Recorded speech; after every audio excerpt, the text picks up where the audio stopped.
주시고 복 주셔서 우리가 오늘 하나님께 모든 미래를 맡기고 또 우리의 삶을 주님께 드리길 소망합니다. 하나님, 영상으로 예배하는 지체들을 지켜주시고 또 하나님 함께 찬양팀으로 봉사하고 또 하나님 이 위기의 시간, 위기의 시대 속에서도 하나님을 사랑하는 마음으로 찬양하고 또 예배를 준비하는 자들을 지켜주시고 축복하여 주시옵소서. 하나님, 우리 예배를 받아줄 줄 믿사오며 모든 말씀 예수님의 이름으로 간절히 기도합니다. 아멘.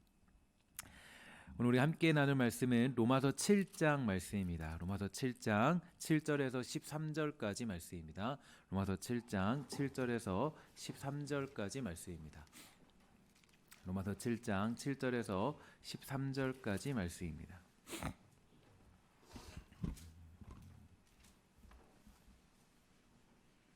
로마서 7장 7절에서 13절까지 말씀입니다. 함께 읽도록 하겠습니다. 시작.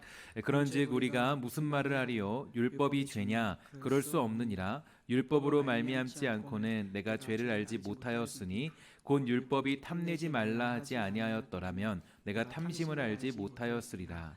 그러나 죄가 기회를 타서 계명으로 말미암아 내 속에서 온갖 탐심을 이루었나니 이는 율법이 없으면 죄가 죽은 것임이라. 전에 율법을 깨닫지 못했을 때에는 내가 살았더니 계명이 이름에 죄는 살아나고 나는 죽었도다. 생명에 이르게 할 그 계명이 내게 대하여 도리어 사막에 이르게 하는 것이 되었도다. 죄가 기회를 타서 계명으로 말미암아 나를 속이고 그것으로 나를 죽였는지라. 이로 보건대 율법은 거룩하고 계명도 거룩하고 의로우며 선하도다. 그런즉 선한 것이 내게 사망이 되었느냐? 그럴 수 없느니라. 오직 죄가 죄로 드러나기 위하여 선한 그것으로 말미암아 나를 죽게 만들었으니 이는 계명으로 말미암아 죄로 심히 죄되게 하려 함이라. 아멘. 오늘 우리가 보는 본문은 율법에 관한 것입니다. 구원을 제대로 이해하려면 이 부분에 대한 정확한 이해를 가지고 있어야 되는데, 율법과 은혜가 무엇이냐, 또 어떤 역할을 감당하고 또 어떤 일들을 하고 있느냐가 굉장히 중요한 해석적인 차이입니다. 이것을 우리가 잘 해석하고 정의를 내려야 복음이 무엇이고 또 우리가 하나님의 사랑이 어떤 것인가에 대해서 또 어떠한 삶을 살 수 있는가에 대해서 깨달을 수 있게 되기 때문에 이 구원을 제대로 이해하기 위한 과정에서 이 부분의 내용들을 우리가 반드시 짚고 넘어가야 할 것입니다. 먼저 10절을 보면 생명에 이르게 할 그 계명이 내게 대하여 도리어 사망에 이르게 하는 것이 되었도다, 이렇게 말하고 있는데요. 이 법이라는 것은 살아가는 데 있어서 필요한 최소한의 규정을 말합니다. 쉽게 말해서 여러분, 축구를 할 때 이제 라인이 반드시 필요하고 규칙이 요구되고 있는데요. 라인과 규칙이 필요한 이유는 이 공을 경기장 밖으로 차버리면 게임을 할 수 없기 때문입니다. 예를 들어서 야, 나는 내 마음대로 할 거야 라고 하면서 이 공을 뻥 차버리면 게임이 유지가 될 수 없겠죠. 그리고 심판이 없으면 이 축구는 경기를 할 수가 없게 되는 겁니다. 그래서 이 라인이 필요하고 또 규칙도 필요하고 또 심판도 존재하는 이유는 축구 경기가 아주 재밌고 즐겁게 또 골을 넣는 영광과 기쁨을 알도록 하기 위해서 라인과 규칙과 심판이 존재하는 것입니다. 하지만 라인과 규칙과 심판이 존재하는 이유가 뭐 어떤 선수들을 정죄한다거나 선수들에 대해서 뭔가 야, 너는 라인 어겼으니까 잘못한 거야, 이런 것들을 밝혀내기 위한 것이 아니죠. 가장 중요한 것은 바로 그것을 통해서 이 골을 만들어내기 위해서 하는 것이 바로 라인과 규칙과 심판이 존재하는 이유입니다. 요즘 혹시 아실지도 모르겠지만 UFC라는 격투기 경기가 있어요. 제가 그걸 보는 것은 아닌데요. 아주 이제 그게 싸움 같이 보이고 막 이렇게 막 부딪히고 막 이렇게 막 주먹질하는 그런 모습처럼 보이고요. 멀리서 보면 이 경기는 아무런 규칙도 없이 굉장히 미련하게 뭔가 싸움만 하는 것 같습니다. 하지만 그 무시무시한 경기에도요, 이 규칙이 있고 심판이 있고 그것을 어길 시에는 승리를 쟁취할 수 없습니다. 그러니까 이뿐 아니라 모든 운동 경기가 다 그렇죠. 모든 운동 경기들은 게임을 할 수 있도록, 그래서 이 승리의 기쁨을 얻도록 규칙과 심판, 라인과 규정이 필요한 것이지 그 선수들을 제한한다거나 선수들을 제한하기 위해서 심판이나 라인, 규칙이 필요한 것이 아닙니다. 이것을 우리가 율법과 비교해봐서 생각해볼 필요가 있는데요. 그럼 율법이 존재하는 이유는 어디에 있겠습니까? 율법은 우리가 죄인이라는 것을 밝혀주는 데 있는 것은 사실입니다. 그러니까 우리가 결국에는 이 율법을 통해서 하나님의 은혜가 아니면 존재할 수 없다라는 것을 알려주기 위해서 율법이 존재하고, 또 율법을 통해서 내가 죄가 무엇인가에 대해서 나는 죄인이라는 사실을 밝히 보여주는 것이 율법이 가진 해석적인 측면이 됩니다. 그래서 율법을 우리가 딱 정면적으로 맞닥뜨리게 되면 우리를 힘들게 만들고 우리가 괴로운 것이 사실이죠. 그렇기 때문에 율법에 갇혀 사는 사람들은 자유가 없습니다. 정말 기쁨이 없고 진정한 은혜의 그런 자랑이 없다라는 거죠. 언제나 내가 어떤 죄를 지을까, 저 사람이 어떤 죄를 지을까 어기면 안 되지라는 강박적인 관념만 가질 뿐입니다. 그러니까 율법이 존재하는 이유, 율법이 필요한 이유를 우리는 정말 정확히 깨달아야 되는데, 다시 한번 말씀드리지만 이 축구 경기의 규칙과 심판, 라인이 필요한 이유는 골을 넣어서 승리하는 기쁨을 알도록 하기 위함이라는 거예요. 그러니까 이것을 잘 명심하셔야 돼요. 그러니까 우리가 주의를 지키는 이유는 어디에 있습니까? 우리가 예배당에 나와서 예배하는 이유는 어디에 있습니까? 우리가 함께 모여서 기도하고 교제하는 이유는 어디에 있습니까? 그것은 우리가 지켜야 될 의무이고 성도로서의 자세이지만, 그것이 존재하는 이유는 바로 은혜라는 큰 법의 기쁨을 누리도록 하기 위한 그런 규칙이 되는 것입니다. 이사야 42장 1절부터 4절에 보면 이런 말씀이 있죠. 내가 붙드는 나의 종, 내 마음에 기뻐하는 자, 곧 내가 택한 사람을 보라.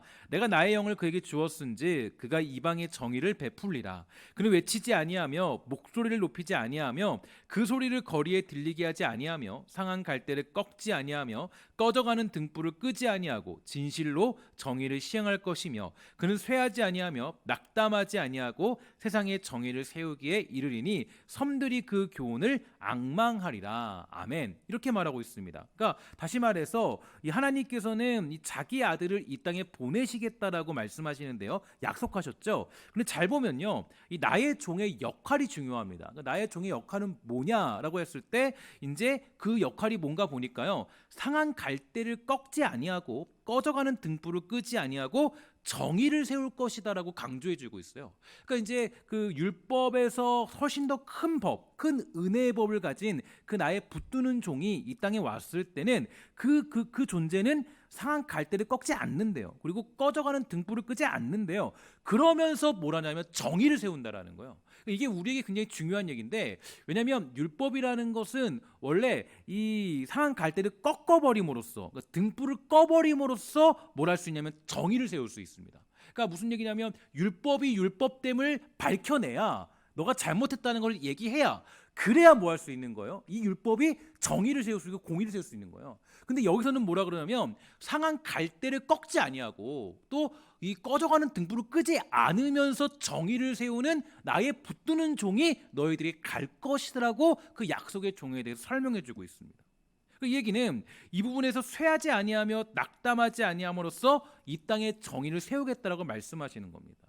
사실 율법의 가장 큰 문제, 율법을 잘못 해석하면 가장 큰 문제가 어디에 있느냐? 상한 갈대를 꺾는 거죠.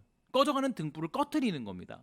율법은 상한 갈대를 꺾을 때가 많이 있고요, 꺼져가는 등불을 꺼버릴 때가 정말로 많이 있어요. 하지만 하나님이 붙드는 종 예수 그리스도, 그분은 상한 갈대를 꺾지 아니하시고 꺼져가는 등불을 끄지 아니하시고 진실로 정의를 시행한다라고 밝히고 있습니다. 이 말은 율법으로 말미암아 죄악의 문제를 발견하고 그에 따라 죽어야 당연한 것이지만 그 등불을 끄지 않겠다라는 거예요. 꺾지 않겠다는 뜻이 여기에 담겨져 있습니다. 이게 바로 하나님의 은혜의 방편이고 은혜의 법이라는 거예요. 율법보다 더 크게 완성되어진 법이, 율법을 완성시키는 법이 바로 은혜의 법이 될 수밖에 없는 것이 여기에 있습니다. 예수님께서 이 땅에 오셔서 하신 일은 율법을 폐하신 것이 아니라 율법을 완성하러 오셨다라고 주님이 직접 말씀하셨습니다. 여러분, 근데 어떻게 완성하셨습니까? 보통 그 당시에 많은 유대인들이나 많은 사람들은 율법의 완성은 뭐라는 거였어요? 율법을 지키는 것이었습니다. 그리고 율법을 지키지 않는 자를 색출해내서 그 사람을 정죄하여서 벌을 주는 게 율법의 완성의 방법이라고 생각했어요. 그런데 예수님은 다른 방법을 사용하시죠. 상한 갈대를 꺾지 않고 등불을 끄지 않겠다라는 거예요. 이것이 예수님의 사역을 감당하셨던 방법입니다. 예수님께서 십자가에 달려 죽으신 이유는 어디에 있습니까? 상한 갈대를 꺾지 않기 위해서예요. 꺼져가는 등불을 끄지 않기 위해서입니다. 그래서 예수님은 죽으셨죠. 대신 우리 대신 십자가를 지셨어요. 그리고 우리가 그 영광의 보좌 앞에 나아가는 문을 열어주신 분이 바로 우리 예수 그리스도입니다. 그래서 우리에게 가장 중요한 덕목은요, 사랑이 되는 거예요. 우리가 상한 갈대를 꺾지 않으시는 사랑을 받았기 때문에, 꺼져가는 등불을 끄지 아니하시는 은혜를 받았기 때문에 우리들 역시 그러한 자들을 꺾어버리고 불을 꺼버리는 것이 아니라 넉넉하게 받아주는 담대함과 여유가 우리에게 필요한 것입니다. 요한복음 13장 34절에서 35절에 보니까 이렇게 말하고 있죠. 새 계명을 주노니 너 서로 사랑하라. 내가 너희를 사랑한 것 같이 너희도 서로 사랑하라. 너희가 서로 사랑하면 이로써 모든 사람이 너희가 내 제자인 줄 알 것이다. 잘 보세요. 새 계명을 준다 그래요. 새 계명을 준다라는 것은 완성된 새로운 계명을 준다는 거죠. 근데 그 계명의 완성이 뭐예요? 서로 사랑하라는 거예요. 내가 너희를 사랑한 것 같이 너희도 서로 사랑하라. 그러면 너희들이 그 율법의 완성이라고 생각하는 율법의 일들을 지킬 수 있다라는 거예요. 이것이 우리가 이루어야 될 율법의 완성적인 방법이 되는 겁니다. 무엇을 해도 분열과 조장은 될 수 없는 이유가 여기에 있습니다. 율법적으로 비판하고 정죄하여 분열을 만들어내는 것보다 잘못된 것은 없어요. 넉넉함으로 여유를 가지고 받아들이는 모습이 필요합니다. 의견이 달라도요, 이해하는 모습이 필요해요. 충분히 넉넉하게 받아들이는 용기가 필요하다는 거예요. 어떻게 하면 주어진 문제를 사랑과 화합, 이해와 용납으로 풀어낼까를 고민하는 게 우리가 살아가는 제자의 삶의 모습인 것입니다. 언젠가 어떤 교회에서 이렇게 벌어졌던 일인데, 어떤 교회에 이제 그 단상이 있지 않습니까? 설교 단상이 있는데, 이 설교 단상에 이제 목사님이 보통 지금 현재 우리처럼 이 구두를 신고 이렇게 올라가는 그런 구조였습니다. 구두 올라가는데 이 단상에 어떤 분이 보니까 전통적으로 이 단상에 올라가는 많은 목사님들이 이 슬리퍼를 신고 이제 보통 갈아 신고 올라가게 되어 있죠. 근데 그분이 보니까요, 전혀 맞지 않는 거예요. 아니, 왜 단상에 구두를 신고 올라가냐? 슬리퍼를 신고 올라가야지. 거기서 어떻게 되냐면은 막 화를 내고 막 기도를 할 때 막 저주 기도를 하고 이런 모습들도 있었다 그래요. 여러분 잘 보면요, 우리가 너무 이런 것에 매달릴 때가 있어요. 별거 아닌 일에 또 우리가 거기서 이해하지 못하고 용납하지 못하고 끌려갈 때가 많이 있습니다. 예를 들어서 우리 교회는요, 말씀 묵상을 중심으로 교육이 이루어지고 있습니다. 그런데 애석하게도 말씀 묵상집의 가장 큰 폐해가 하나 있죠. 뭐냐면 매일매일 해야 한다는 거예요. 그러니까 그래서 1일, 2일, 3일 막 이렇게 있어요. 하다 보면은 뭐가 문제냐면 이상하게 묵상을 빼먹을 때가 있게 되죠. 그렇다고 해서 우리가 정죄해서는 안 됩니다. 왜 당신은 하루를 빼먹은 거예요? 라고 하면 안 된다라는 거예요. 간단하게 예를 들어서 모든 것을 우리가 뭘 할 줄 알아야 되면 사랑으로 이해하고 넉넉하게 용납하고 받아들일 필요가 있다라는 거예요. 어떤 상황 속에서도 어떻게 하면 이해할 수 있을까? 어떻게 하면 이 상황을 받아들일 수 있을까? 어떻게 하면 이 상황을 내가 정말 받아들이고 용납할 수 있을까? 우리 교회에도 오늘 시청에서 이 건물이 나왔습니다.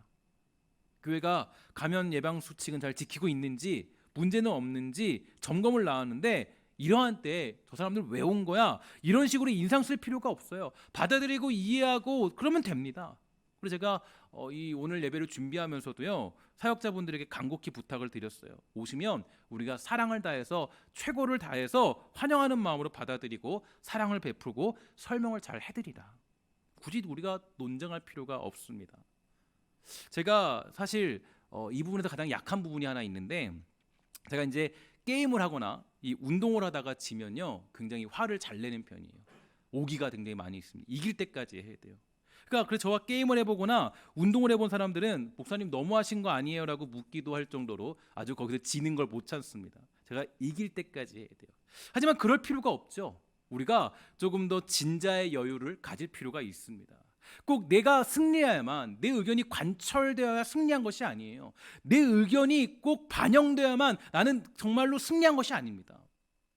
내 의견이 관철되면 나는 의롭게 될 수 있지만 상대방은 죽게 돼요. 그래서 뭐냐면 이것은 십자가의 방법이 아니에요. 십자가의 방법은 뭐냐? 내가 죽는 것입니다. 그러니까 내가 진자로서의 여유를 가지는 거예요. 종종 올림픽 같은 경기를 보면 한국 사람들은 2위, 3위를 해도요 울상일 때가 많이 있죠. 1위를 잘 축복해주지 않아요. 하지만 외국 사람들을 보면요 진자의 여유를 볼 수 있습니다. 1등을 향해서 박수를 쳐주는 것을 많이 봅니다. 물론 한국 선수도 그런 많은 경우들이 있지만 대부분이 그런 경우가 많이 있다는 거예요. 여러분 한번 우리가 생각해 볼 필요가 있습니다. 예수님은 세상에서 이기셨습니까? 지셨습니까? 승리했습니까? 아니면 패배하셨습니까? 실제로는 후자가 가깝죠. 후자라고 말해도 과언이 아니죠.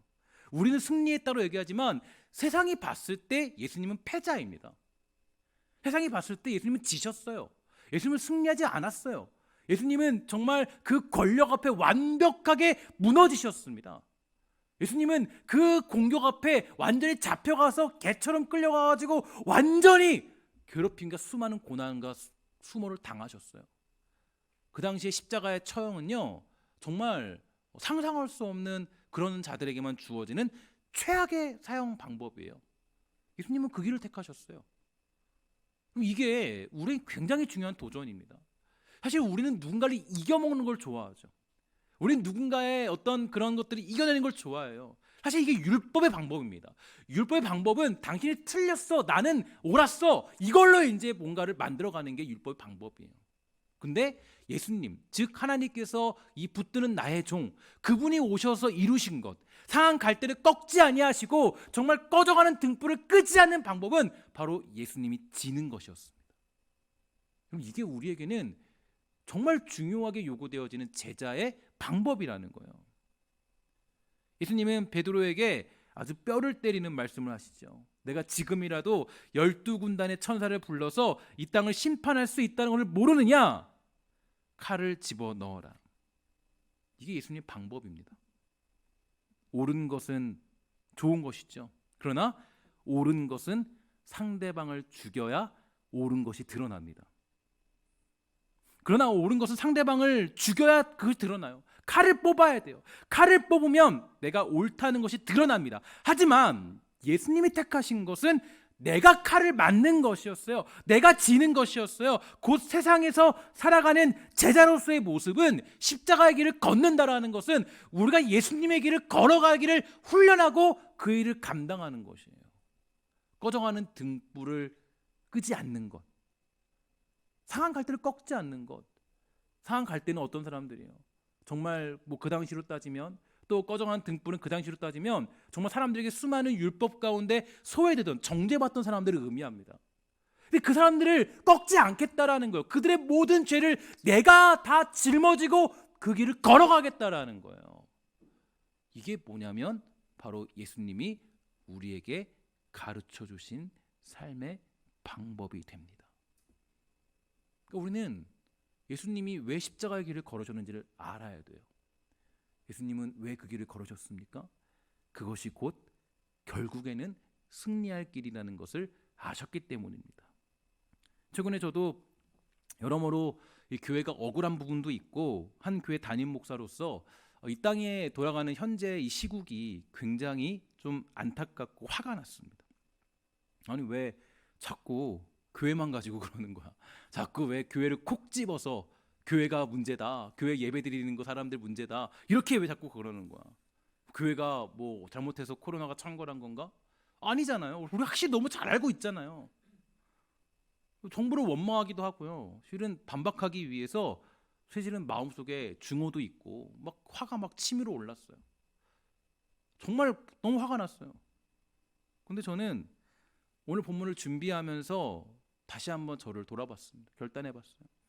하나님, 예수님이 지셨던 것처럼 저도 이기는 자가 아니라 지는 자가 되겠습니다. 제가 목회를 하면서도 또 사역을 하면서도 느끼는 게 있는데요.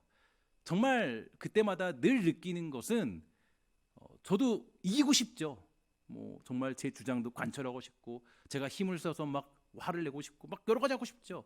그러나 제가 사역을 하면서 느끼는 건 거기서는 열매가 안 생기더라고요. 열매가 안 생겨요. 내가 이겨먹으면. 근데 내가 지면, 내가 십자가를 지면, 내가 묵묵히 예수님이 가셨던 길을 가면, 그러면 하나님이 뭔가 어떤 일을 행하시는 것을 저는 볼 수가 있게 되었습니다. 여러분, 예수님도 그렇죠. 사실 세상에서 봤을 때는 예수님은 지신 분입니다. 예수님은 이 땅에서 정말로 수많은 모욕과 고초와 고난과 아주 정말로 강도의 강도 같은 그런 존재로 취급받았습니다. 하지만 우린 너무 잘 알고 있잖아요. 예수님이 패하지 않으셨다. 예수님은 완벽한 승리를 이루어내셨다라는 것을 우리는 확인할 수 있었습니다. 사랑하는 여러분, 율법은 이기는 것이지만 은혜는 지는 것입니다. 율법은 이기는 것이지만 은혜는 내가 질 때 생겨나는 거예요. 내가 지는 것이에요. 율법이 존재하는 이유와 완성은 지는 것으로 시작됩니다. 내가 이기려고 하면요, 절대로 은혜가 뭔지를 알 수가 없어요. 여러분, 그렇지 않습니까? 사도 바울을 우리는 너무 잘 알고 있어요. 사도 바울이 예수님을 만나기 전에는요, 이기는 자였어요. 그를 이길 수가 없었습니다. 그에게는 아주 살기가 등등했어요. 저 사람 뭐 잘못한 거 없나? 저 예수쟁이 잡아 죽여야지. 아주 살기 등등했습니다. 여유를 볼 수가 없었고 평안을 찾아볼 수 없었어요. 그런데 여러분, 사도 바울이 어떻게 돼요? 지는 자의 연습과 훈련을 감당하면서 빌립보서 가면 어때요? 그 얘기하기를, 야, 나는 어떤 일이 생겨나 좋다. 너희들이 싸우는 것을 통해서도 나는 하나님 그 예수 그리스도의 십자가의 사건이 전파되는 것을 만족한다라고 그렇게 하는 여유를 보이잖아요. 자기를 비방하고 자기를 모욕하고 자기를 아주 인정하지 않는 그 상황 속에서도 그 사도 바울은 거기서도 하나님의 은혜만을 말하는 그 놀라운 섭리로 들어가게 됩니다. 이게 바로 은혜를 아는 자의 모습이에요. 그래서 저는 여러분들에게 오늘 말씀의 제목처럼 여러분들이 지는 자의 여유를 가지게 되기를 주의 이름으로 간절히 축원합니다. 하지만 우리가 진다고 해서 정말로 패배하는 것은 아니에요. 나는 지는 길을 가게 되지만 하나님은 결국에 우리를 통해서 하나님의 일을 하시고 승리를 만들어내실 것입니다. 이게 바로 율법과 은혜의 놀라운 축복을 아는 자가 걸어가는 길의 모습이 되는 겁니다. 사랑하는 여러분, 우리 정말 때로는 이제 이 코로나19 문제로 인해서 우리가 어떤 조롱과 조소와 또 어떤 그런 비난과 또 여러 가지 것들을 당할지도 몰라요. 어떻게 기독교에서 말할지 모릅니다. 어떻게 교회에 대해서 얘기할지 모릅니다. 그때 좀 우리가 지는 자의 여유를 가집시다. 조금 더 넉넉하게 받아들이십시다. 조금 더 정말로 그 모든 시선들을 우리가 품에 안아서 내가 지는 길을 택하게 되면, 그러면 하나님께서 아주 아름답고 위대하고 선한 일을 만들어낼 줄 저는 확신합니다. 축복하는 것은 우리 사랑하는 신성의 권속들 모두가 이런 지는 자의 여유가 회복되어서 정말 상한 갈대를 꺾지 않는 훈련을 하시고 꺼져가는 등불을 끄지 않는 훈련을 할 수 있는 그런 시기가 되기를 주의 이름으로 부탁을 드리겠습니다. 그것이 예수 믿고 살아가는 은혜의 방편을 아는 자의 길입니다. 함께 기도하도록 하겠습니다. 하나님, 감사합니다. 이 땅을 살아가며 나아갈 때 우리 주의 모든 백성들이 하나님 정말 이겨먹는 사람들이 아니라 지는 자의 여유들을 가질 수 있도록 허락하여 주시옵소서. 때로는 내 주장과 내 생각이 관철되지 않는다 할지라도, 때로는 정말로 우리가 정말 그 어떤 누군가를 이겨먹는 것이 아니라 지는 자의 여유로서 하나님의 선한 일과 주님이 말씀하시는 놀라운 축복들을 경험할 수 있는 은혜를 베풀어 주시옵소서. 모든 말씀 예수님의 이름으로 간절히 기도합니다. 아멘.